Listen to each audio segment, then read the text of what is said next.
oota, mõni ema tahab, et ta lastest saaks baleriin, on ju? Noh, minu unistus võib-olla oleks, et laps oleks mingisugune, ma ei tea, TSK farmi oma, jah? Ma ei tea, farmi või vähemasti mingisugune festivalide sitamanager.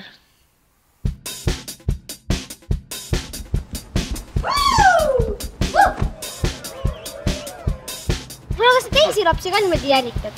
Kas sa oled väga kurb ka, et Meissi läksid lahku? Ma ütlesin jah. Kahes maas saab magada. Kuidas käib suur emmi? Kuule, sa oled juba 3. klassis ja ikka ei tea või? Nojah, sest et siin korralikult ei tehta haridust ju.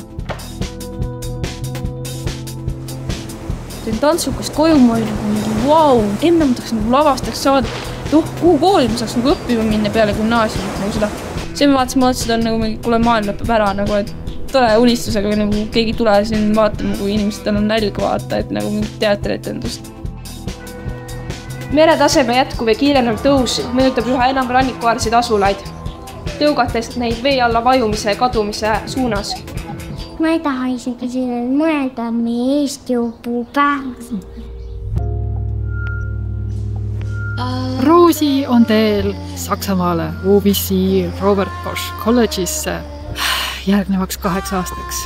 Mis pressure või nii, aga siis nad ootavadki, et sa oled mingi lähed, lisad hariduse ja lähed kuhugi heasse ülikooli ja siis pärast lähed kuhugi oma saadmaid ja linnapeaks. Ja ma nagu olen vähem kui aasta pärast täiskasvanud, aga tõesti nagu peab nagu iga nagu sammu ka kontrollima telefoni otsast.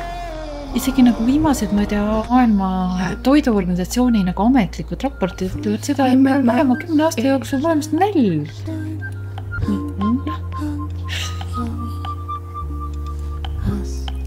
See ei ole nagu ainult minu isiklik, ma ei tea, vandenõuteooria ja paranoia. Saadan mulle link. Ma saadan sulle linki.